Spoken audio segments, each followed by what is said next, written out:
Welcome to Lions Den Publishing, sharing our lives. And I hope you'll stay to watch our program. We've got a very interesting hour with Jan Reigor, who has the Alive in Jesus ministry.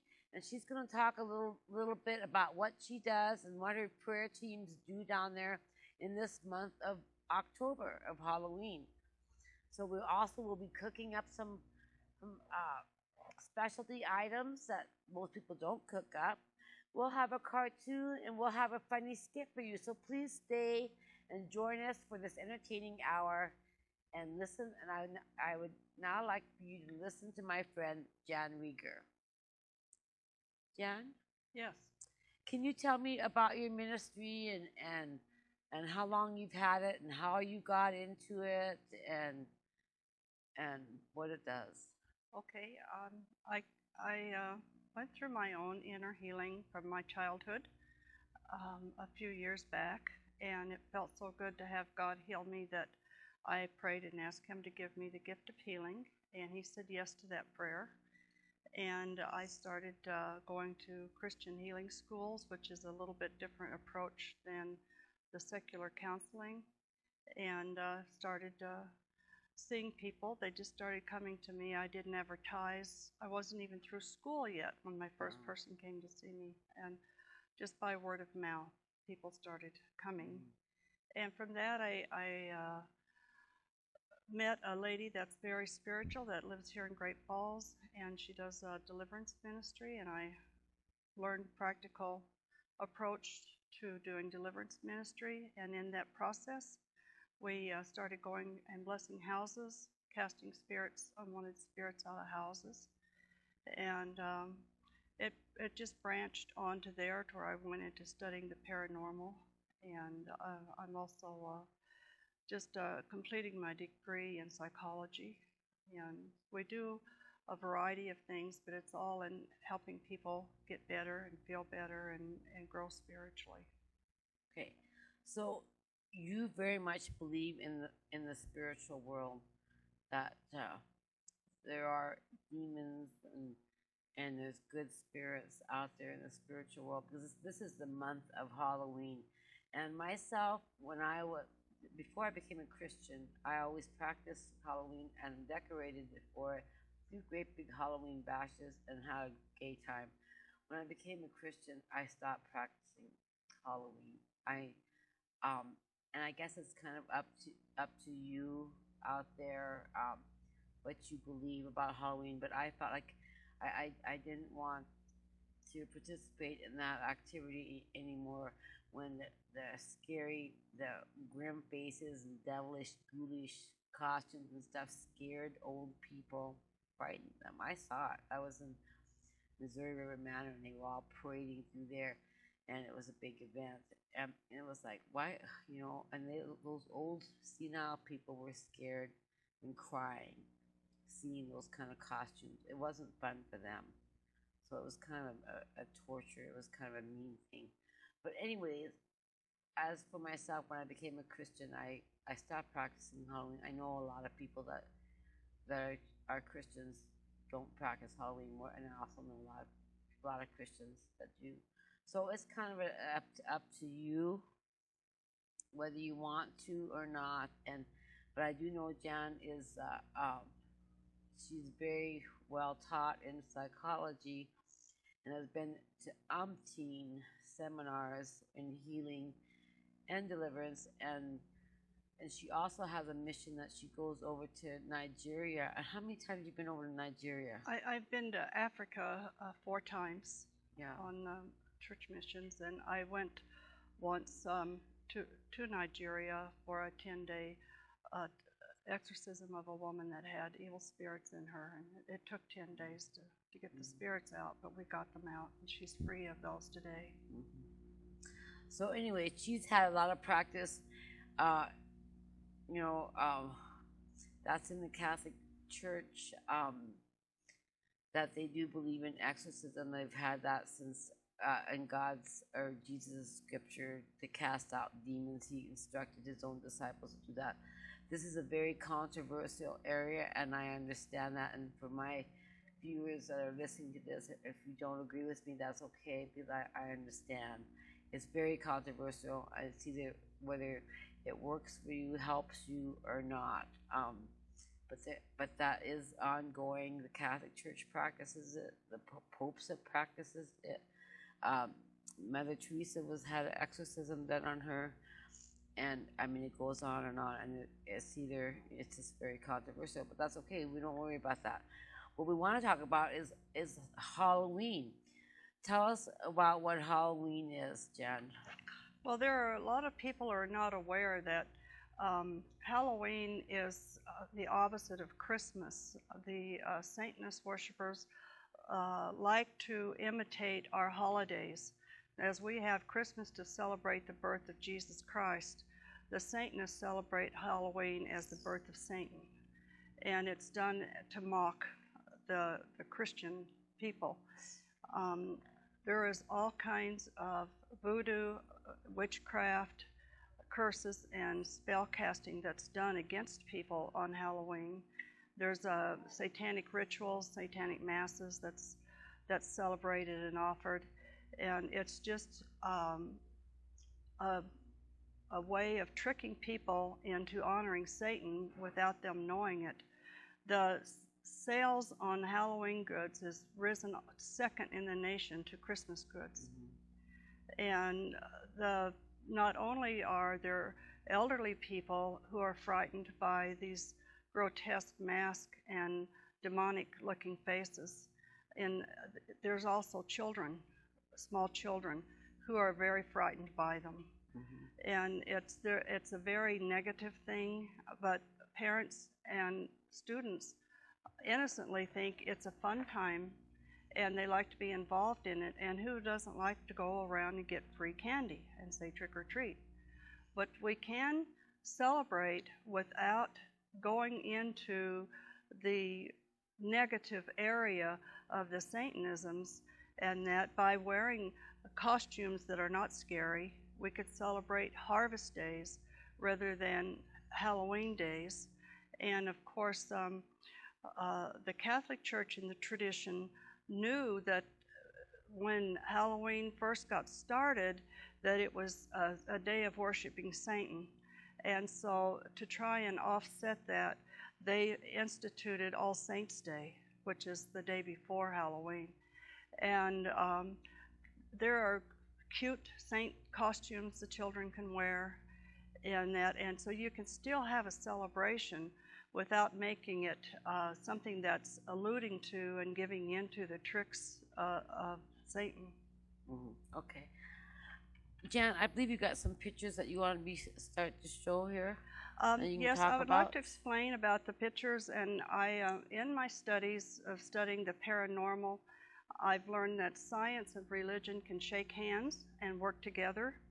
And it's been discovered back in the 1940s that sometimes spirits show up in pictures, which gives us scientific evidence that there are such things as spirits. Before, people thought it was either imaginations or somebody is hallucinating, and that it was a religious fanatic idea. And that, but I've had in the last 2 years several parents call me. They were concerned about their junior high and middle school age children that had got into these little Satan worshiping cliques, little groups, and they think it's funny to go out to the graveyards at night when their parents don't know where they're at and do some satanic sort of activities. And it's true that there are spirits that hang around graveyards, especially at night. They're known as the creatures of the darkness. And these teenagers can have spirits move into them. And it's a dangerous place for them to be, and it's a dangerous process for them to be active in. And I brought some photographs of pictures that were taken in graveyards at night. The first one is on the screen now, and as you can see, it reminds me of Casper. I call it my little Casper picture. You can see the tombstone there, and when that picture was taken, it was in the evening, And you cannot see that with the human eye. You don't know it's there.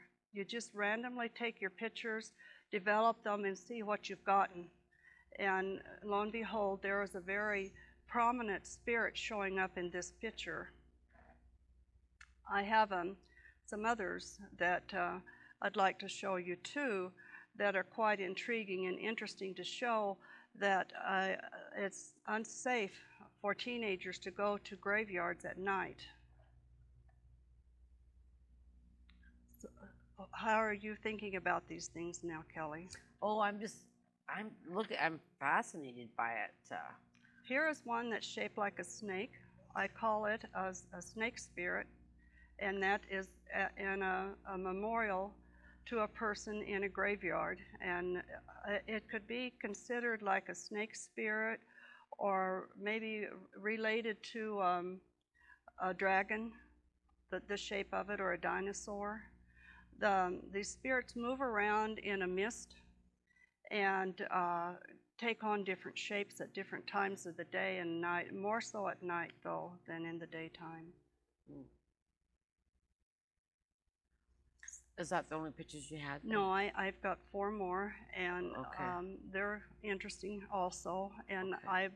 I'm hoping that there are some parents and some teenagers that are watching so they can learn and become aware that what they're doing is not all fun and games. It can be very dangerous to them. Oh, here's another picture, Jan. Okay. Now this is a picture that was taken here in Great Falls. You see the rear view mirror of a car that's parked at the cemetery, and that human spirit mist came right up, right at the window of the car. The people that were in were taking it. They had learned about spirits showing up in pictures, and they went out at 1 o'clock in the morning and randomly started taking photographs, and they had no idea that the spirit came up right at their car window. Their car window was down. It's just a miracle it didn't go inside and go into one of them. Yeah. Huh. Now the picture that another picture that was taken that night is really quite interesting too. In the daytime, it looks like a regular tree with brown bark and not looking any different. However, at night, at the night that these people were out there, there was really a lot of psychic activity going on in the graveyard. And you can see, if we can maybe get a close-up picture, it looks like a green psychic moss has just covered that entire tree. Also, there are little round white spots that looks like something in the background, and that is something in the background. Those are ghost globules that are coming down through the atmosphere, probably going back to visit their grave site where their body was buried. And those are called ghost globules, or for short, they're very commonly known in the scientific paranormal world as orbs. Why would they want to go back to their graves? Because You they're in know, hell, right? They're in hell. No, they can be good spirits or not good spirits. They're Oh. human spirits, and they can come down from heaven. There's nothing in Scripture that says people cannot leave heaven. They travel around. I have lots of pictures of human spirit mists that are just down here visiting, and they like to travel back and forth through the atmosphere. Some of the human spirits are earthbound, and they haven't crossed over yet through the atmosphere to meet up with Jesus. So that kind of accounts for when people say they saw a late deceased member in their house or something. Very common.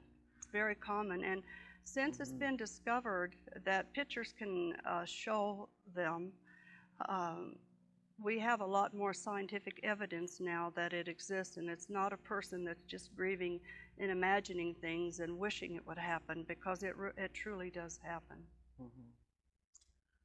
Oh, it's happened in my own family. And here we have another picture that's taken in a graveyard, and you can see the psychic mist there.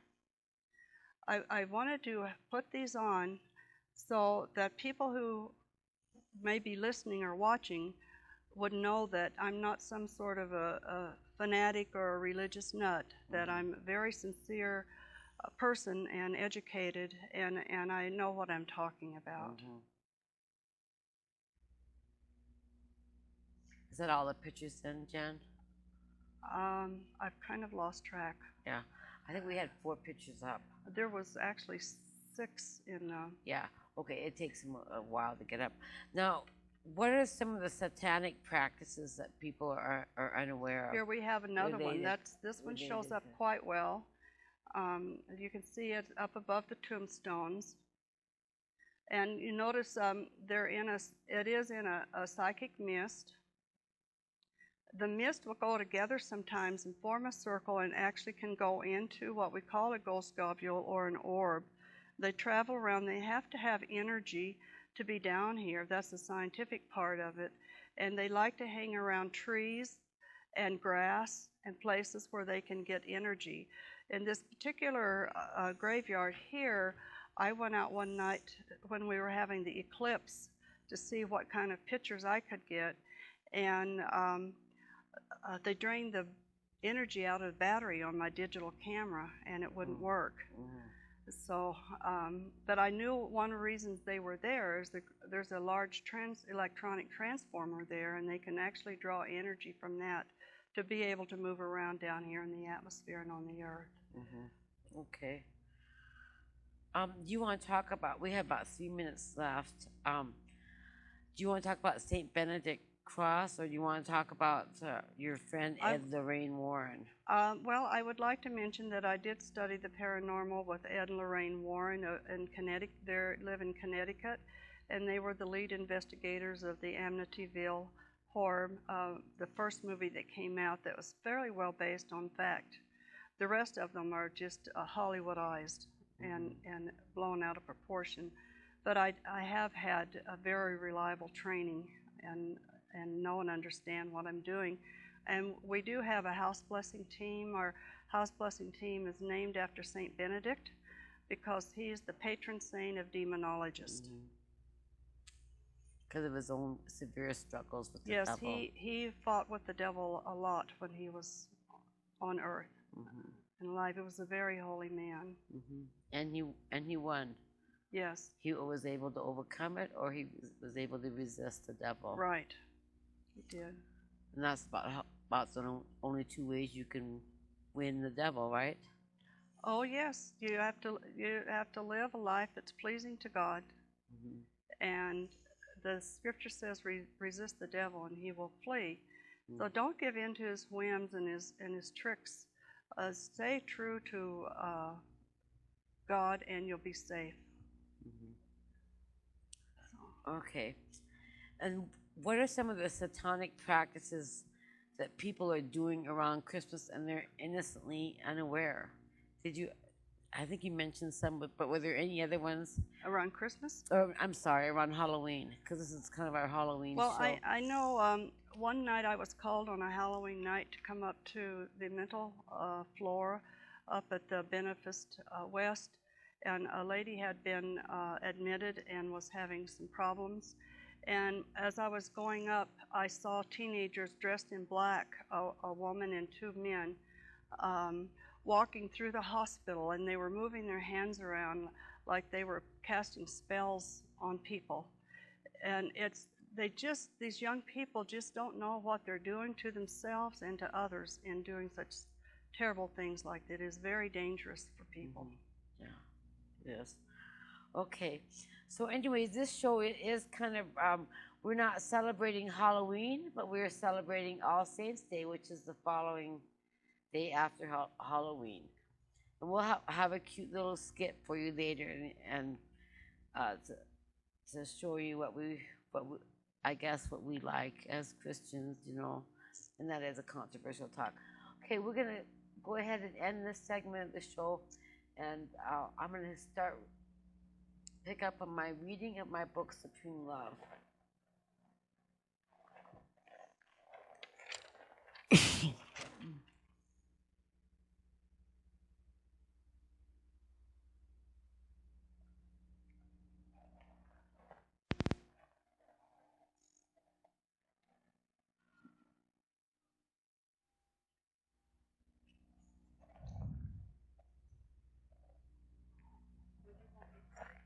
Yeah, you can just stay.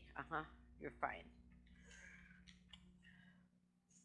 Okay, I'm going to pick up on the first chapter of Supreme Love, where I explained where I just met my second husband, and my son, who's only about 8 years old, had become diabetic, and we lived in Lewiston, Idaho, where I was working as an RN.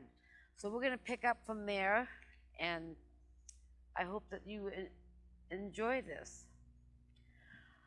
My mother and my sister were suspicious of him. Later, Mom would say Cain came on like a bum rush, but of course, I didn't see it that way at all. I was so impressed with him that right away I told my coworkers about him. My girlfriend Mary congratulated herself that she had convinced me to go out with him. The heavy fact that my son's diabetes didn't seem so bad anymore.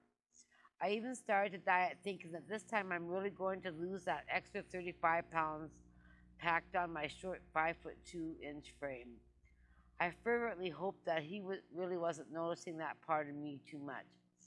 Though I had never considered myself a natural beauty, my family always described me as cute. You're pleasingly plump, my mother would say, and there's nothing wrong with that. You take after your mother. I inherited my grandma's Helen's large bosom and round torso, looking like the Wilson side of my family, and yet my legs were never very big, just like hers. And I would joke that they were thin because I was always running them off. I usually walked very fast. Weren't all good nurses that way? The same way I talked. People would even comment about my so-called accent. But in reality, I had always lived in Montana for most of my life, and I had no idea where it came from. It would make me wonder about it, though, every time I was asked if I was from Boston or New York. I would explain that we had lived in Turkey, where my father had served in the Air Force there in the early 60s. Obviously, it stemmed from that because my younger sister and I naturally picked up the Turkish language there as toddlers. But the only word I could ever remember from then was what I was told all the time from our Turkish maid. She would always scold me and say, "Beradaka, Kelly," and what she meant was, "Wait a minute." So I had always attributed that because I spoke so rapidly and was incomprehensible at times, people thought I was just a foreigner. My speech matched my thoughts, and it always had been rapid fire. But perhaps, too, maybe I just sounded different because I was tongue-tied, an inherited trait from my father's side of the family. A large clan of 11 children, one son, Charles Amos, died of the infant. Reared in the bluegrass hills of Webster, Kentucky during the Great Depression, and now spread out all over the United States, my poor grandmother raised them alone after losing her husband young in life. Her youngest son, my Uncle George, was only 6 months old when my grandfather, Jack Mattingly Sr., came home from working in the tobacco patch and died on the couch on Valentine's Day in 1947. He would have turned 57 the next day. At the young age of 43, my grandmother, Emma Simpson Mattingly, was left with the burden of rearing them all by herself on that densely wooded farm.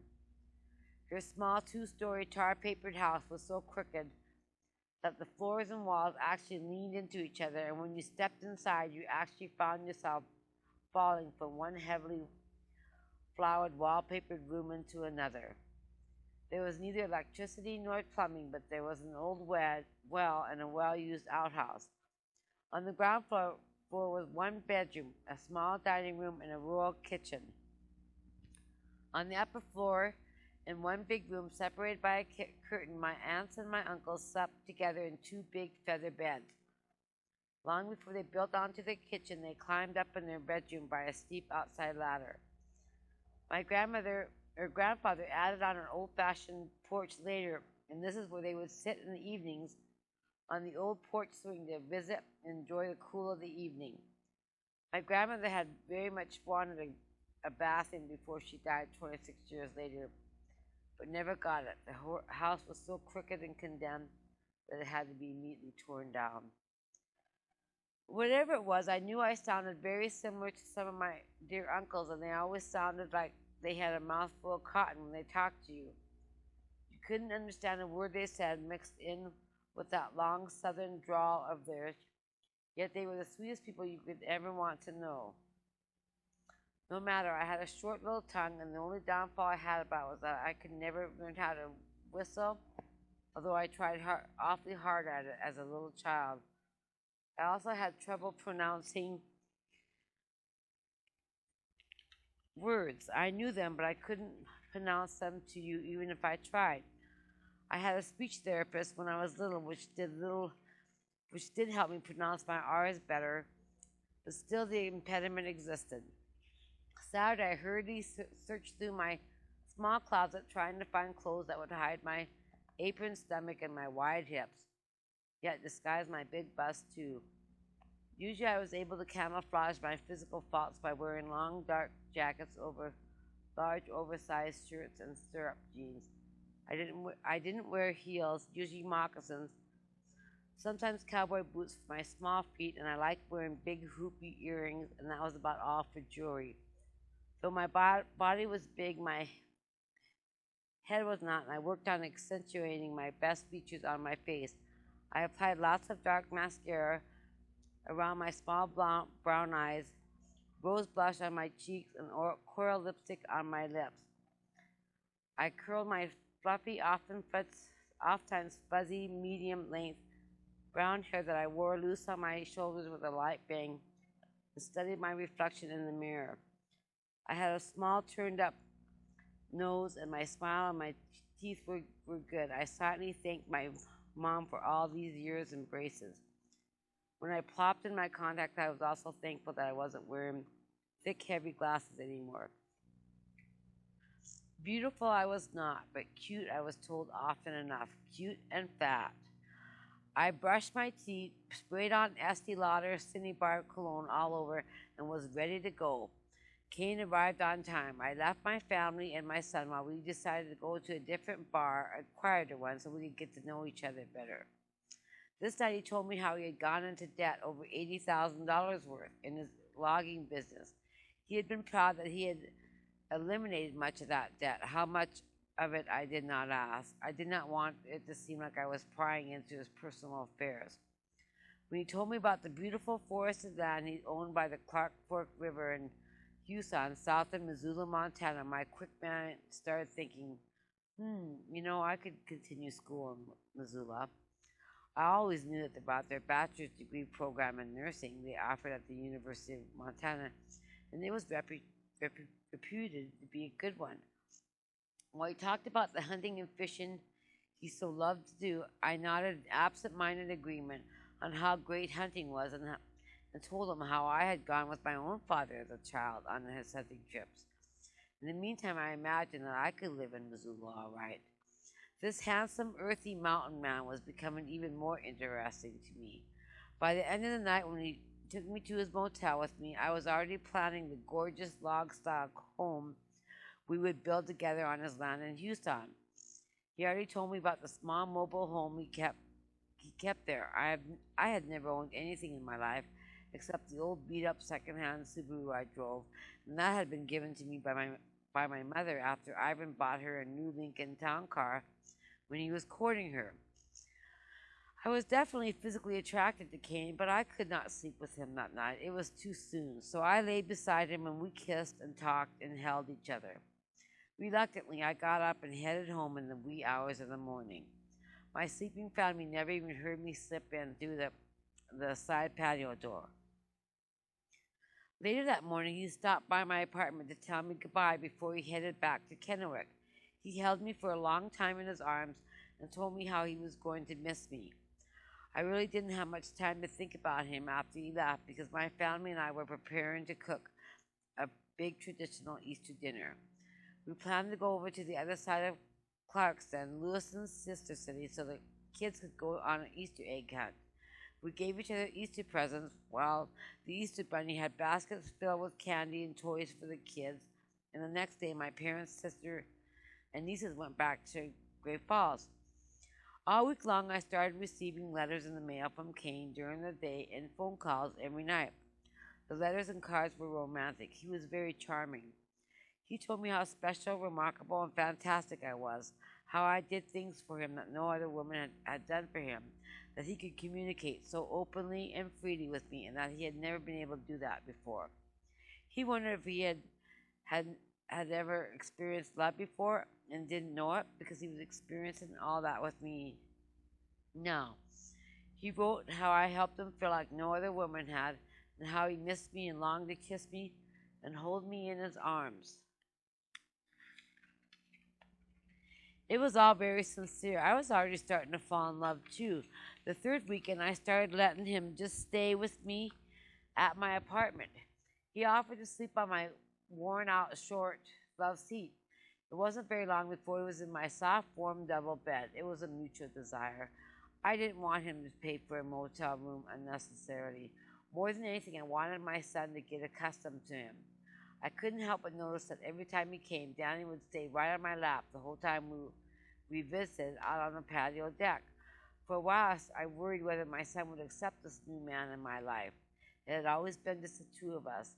Then I thought it would be all right, that he was just going through a normal jealousy phase. Danny just needed to give Kane a chance. Our evenings were very romantic. I fixed hors d'oeuvres dinners, and we would sip Chablis wine by twilight and talk about our hopes and dreams for the future. When I stood out on my patio deck and looked up at the stars, I pondered about what was going to happen to us. He came up from behind me, put his strong arms around me, and drew me close to him. It was becoming clear that our future would be together. My mother was very unsure about this new beau in my life. She kept warning me by saying, "Watch out, Kelly. He may very well be married and just wanting you on the side." I kept reassuring her that he was divorced, but she wanted proof. The fourth weekend, I met his children. We drove to Houston to see them. To Kane's land was a single wooded lane that the Burlington Northern Railroad tracks traversed across and circled beyond the forest. The area was more beautiful than how he described it. The Rocky Mountain range jutted up all around, and the Clark Fork River gurgled not more than 1,000 yards from the front step of the trader. His mother, Abby, who lived in Spokane, was there to meet me. She was inside the pink, small, three-bedroom trailer caring for the kids when we drove up. I was a little dismayed when I saw the inside of his trailer. It was a run-down old magnolia that probably dated from the early 60s, and it was dirty and disheveled. He had cleared some of the forest, and there was at least an acre of green, lush lawn in front of it, and an old rusty swing set in the back. He showed me the 2 fishing pods he had dug out and stocked with bull trout, and another half-acre land set aside just for the large vegetable garden. Besides the goat pen stood a Quonset hut where he stored all his heavy tools and logging equipment. I walked around admiring his land and all the work he had done, and I watched him as he stood by the wire fence in his too short and ripped black wool logging pants and his worn gray dingy t-shirt.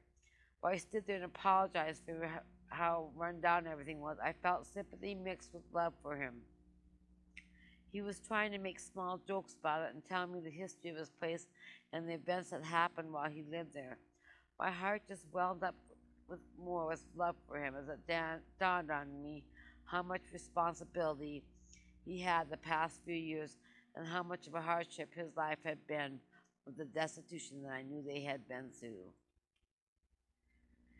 Kane's oldest child hung back in the hallway inside the wood panel trailer with his little arms draped protectively over his brown-haired little sister and his blond baby brother. There they stood alone, these small little kids, and they acted fearful like they had been through a war zone. As we entered into the broken-down trailer, Kane called out to them to come meet me. Instead of running to me, all three shyly held back from approaching us. The little one had only a diaper on, and the other two were in small, worn-out, shabby clothes. Bravely, I walked toward them with my arms held wide open. I told them how glad I was that I was finally able to meet them. They did not hug me back. Instead, they just peered up at me, trying to make up their little minds about me. Suddenly, I felt as uncomfortable as they looked. I thought, oh no, maybe I'm not cut out for this. Finally, the awkward silence was broken when their tiny but abrasive, young-looking, dark-haired grandmother piped up. "Kane, John, they've not had their lunch yet, and there's nothing to eat in this trailer." Okay, this is where I'm going to wind up on this story, and we'll start again on next week. where I'm finally meet King John's children. So thank you for listening.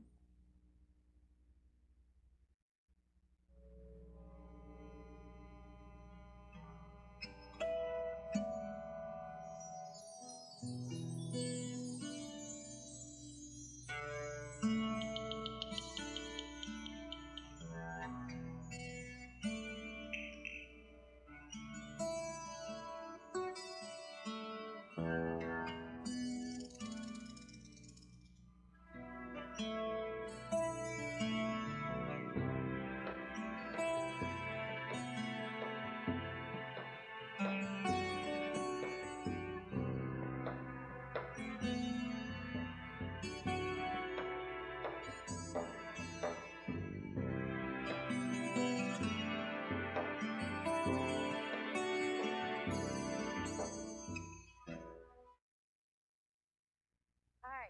In keeping with the theme of our show today, I made some pretzels homemade, and they were really fun to make. They take a little time.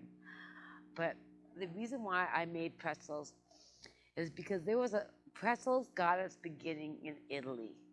There was an Italian monk who used to reward his pupils with pretzels that he made if they were able to memorize their prayers and they were able to, they're doing good deeds and his students. And how he made the pretzel is just bread dough, but he crosses, it's to symbolize how you cross over your heart, like when you're receiving a blessing. And so that is what the pretzel looks like. And do you know the three holes also represent the Holy Trinity of God? That's beautiful. Isn't that beautiful? Yeah. He was a very inventive monk. So anyways, that is how pretzels got started. And they were rewards for knowing your holy prayers. And we've had them ever since. Now, can you guess which city has the most pretzels in the whole world? Who is considered like the pretzel capital of the world? Well, if you guessed Philadelphia, Pennsylvania, you were right, because that's where they have more pretzel carts in that city than anywhere else. In Germany, there are still monasteries where the monks do make pretzels and they do sell them for profit. So I'm going to tell you how to make these. And I have a recipe right here that you can use.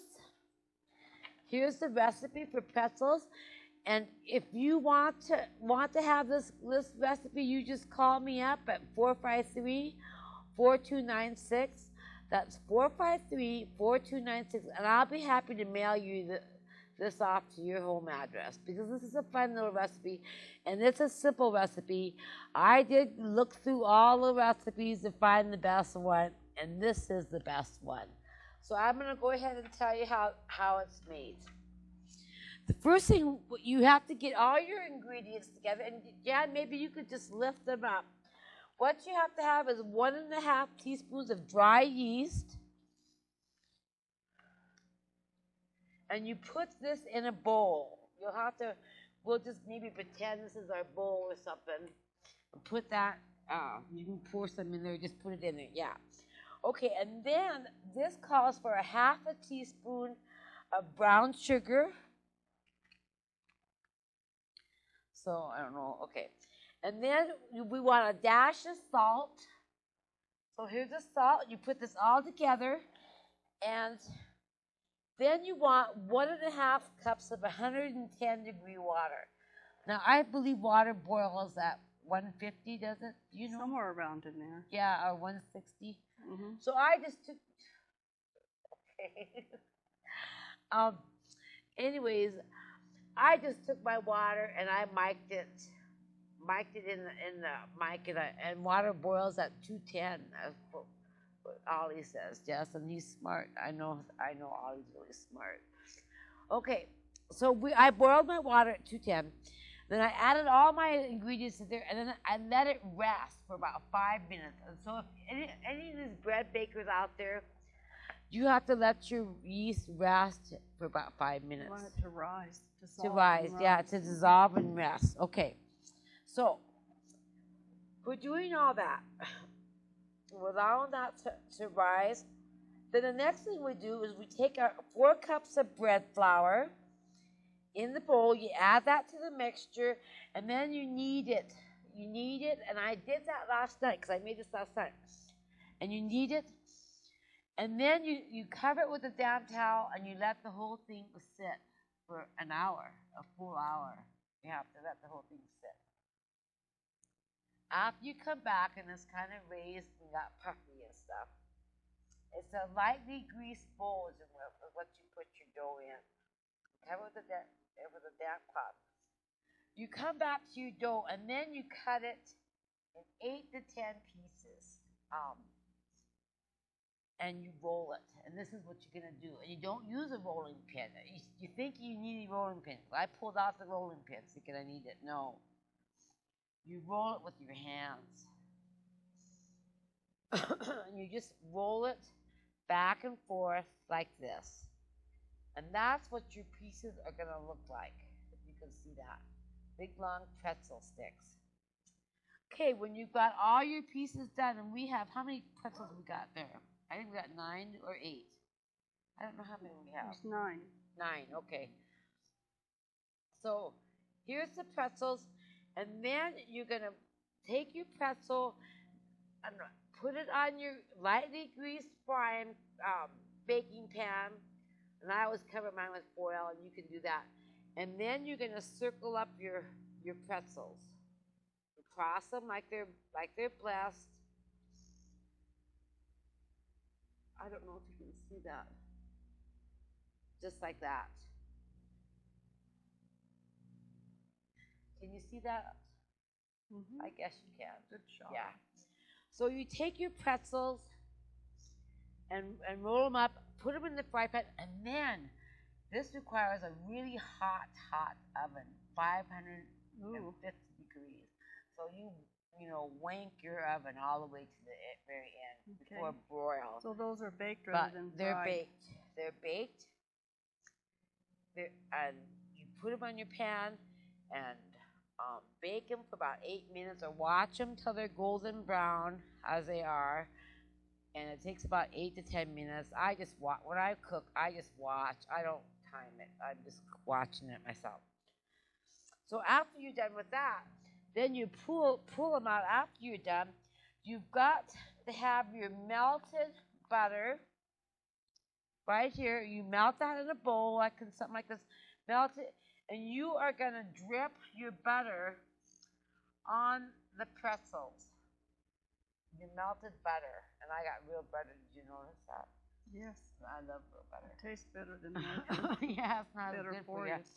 And then you're going to sprinkle your kosher salt over on top of that, of your pretzel, like that. And then they're pretty much done. And that's it. That's all it takes.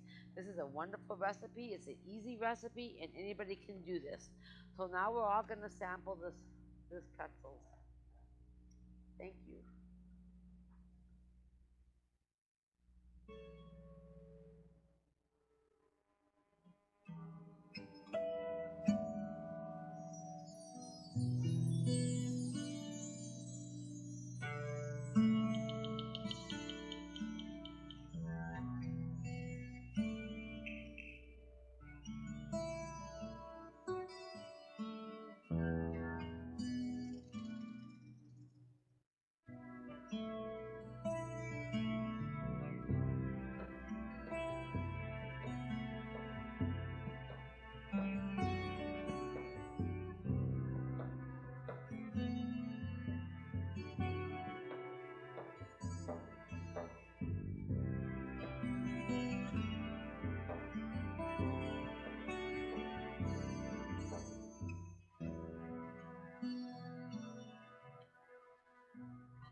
Hello, I'm St. Benedict, and I'm known as the heavenly patron saint of all of Europe. I established the monastery of Monte Cassino near Rome, Italy, 500 years ago, which still stands high on a hill. For 6 centuries afterwards, the Christian culture of medieval Europe was nearly identical to my monastery and were monastic centers of piety and learning. I became a monk as a young man and was caught up with the monastic movement and wrote the famous Benedictine rule for all my monasteries, which is still in use in many monasteries and convents around the world today. And I'm St. Gregory the Great. I was Pope from 590 to 604, and I was the only biographer of St. Benedict. I wrote about his rule and the miracles of his life. We believe St. Benedict lived from 480 to 547, although there is no accurate record of his life. St. Benedict was born in Nursia, a village high in the mountains northeast of Rome. He was sent to Rome for classical studies, but found the city too sinful for his taste.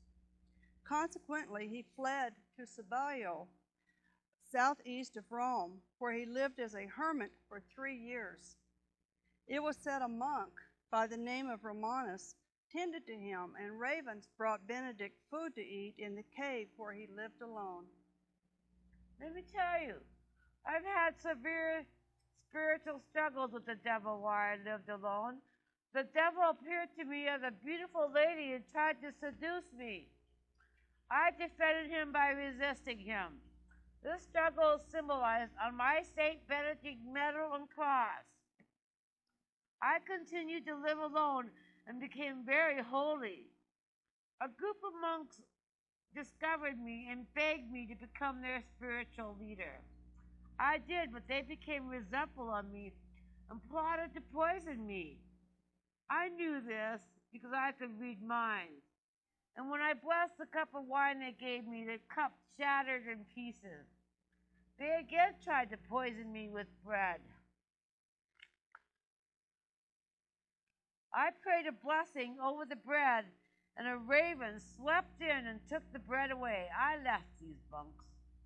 St. Benedict went on to establish 12 monasteries with 12 monks each in the area of south of Rome.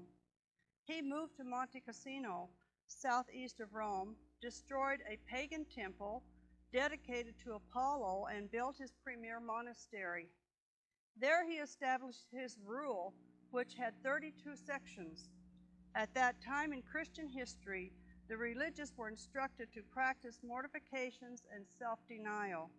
He counseled his religious monks to avoid all, but their disciples was to live in humility, obedience, a commitment to stability, and an accommodation to the requirements of community life.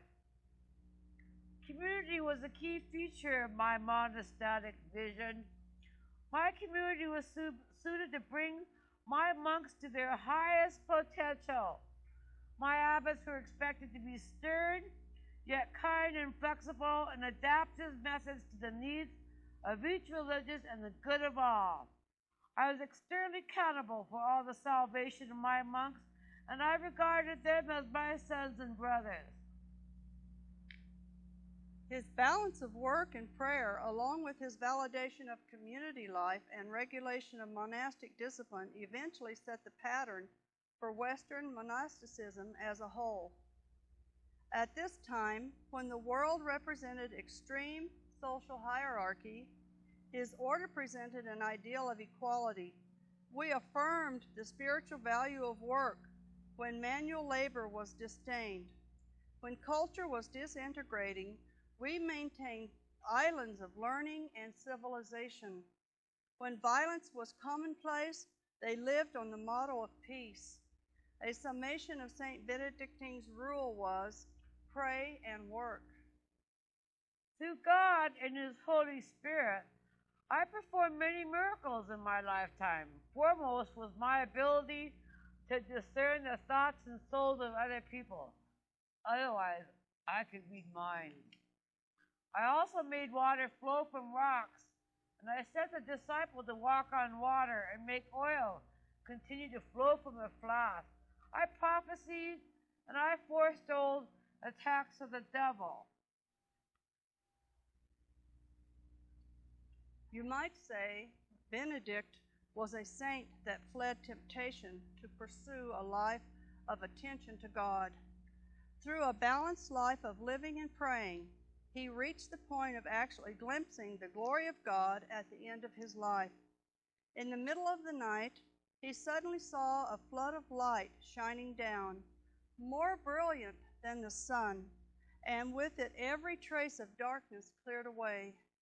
The whole world was gathered before his eyes in what appeared to be a single ray of light. Benedict was considered, because of his perfect monastic life, to reach the vision of God. Some of you may also know my twin sister, Saint Scholastica. She was also a saint. She lived in a convent not far from me. We would meet once a year to discuss spiritual matters and praise God. One year we met and she begged me to stay the night so we could talk until morning about the joys of the life in heaven. I refused to stay because it would only break my Benedictine rule. She immediately bowed her head and prayed. Suddenly, the heavens erupted in thunder and released such a flood of rain that it made it impossible for me to travel. So I stayed all night and we had our pillow talk of spiritual matters. 3 days later, Saint Benedict had a vision of seeing his sister's soul leave her body and rise to heaven in the form of a dove. He immediately dispatched 3 monks to retrieve her body. They found her dead just as he had foreseen. He placed her in a tomb he prepared and joined her later at the age of 67. I am symbolized by a broken cup and a serpent representing poison, broken utensils, a raven, a man in a Benedictine caul holding the Benedictine rule, or a rod of discipline. I am the patron saint of demonologists, agricultural workers, civil engineers, coppersmiths, dying people, Europe, farmers, inflammatory diseases, Italian architects, kidney disease, and monks and many other ways of life. I pray against Satanism, witchcraft, poison, sorcery, and like activities.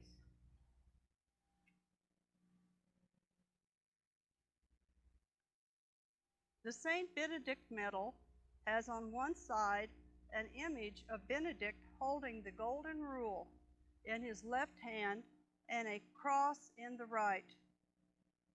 Around the outer margin is the words, "May we at our death be fortified by his presence," in Latin.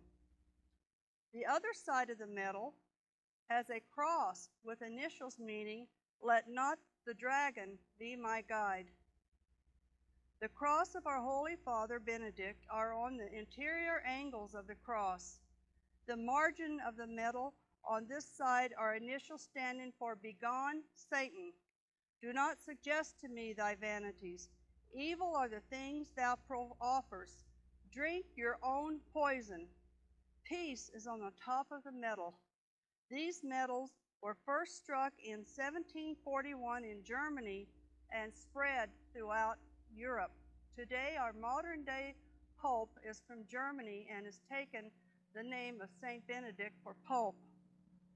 A prayer that Catholics say for Benedict is, "Admirable Saint and Doctor of Humility, you practice what you taught, assiduously praying for God's glory and lovingly fulfilling all work for God and the benefit of all human beings. You know the many dangers that surround us today, often caused or occasioned by human interventions. Guard us against poisoning of the body as well as of the mind and soul, and thus be truly blessed one for us."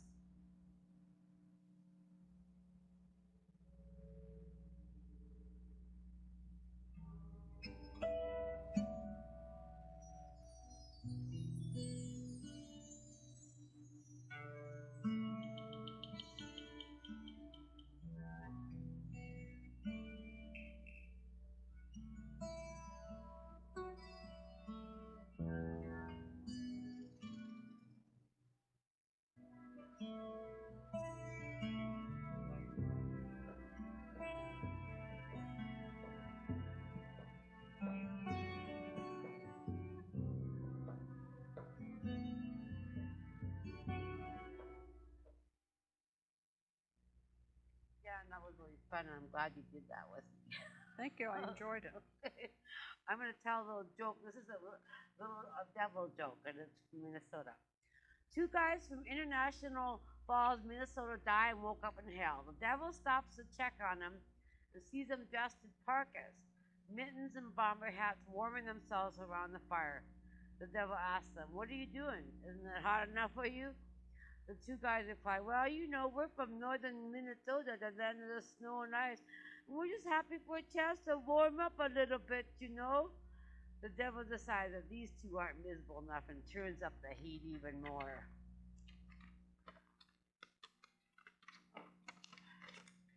When he returns to the room, the two guys from Minnesota, the devil finds them in light jackets and hats, grilling walleye and drinking beer.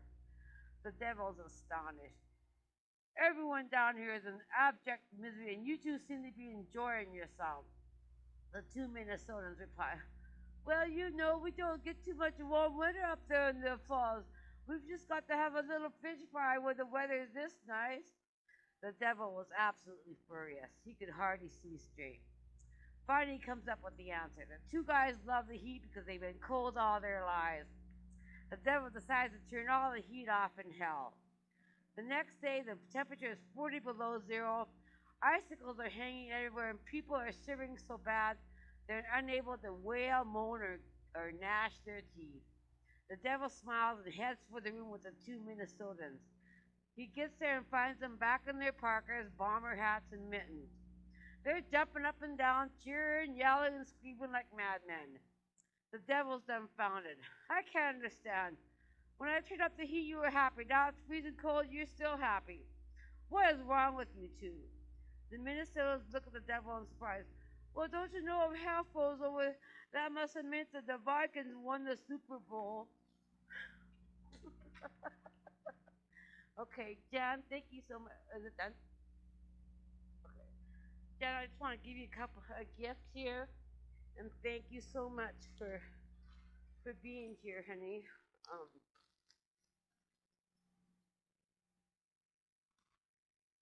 This stuff is Lions Den Publishers. You got another line. Oh, thank you. Right here. How neat. Oh, thank you very, very much. God bless your heart. Thank you so much. It's a pleasure to be here. And I just want to thank my viewers for being with us today, and I hope we see you next week.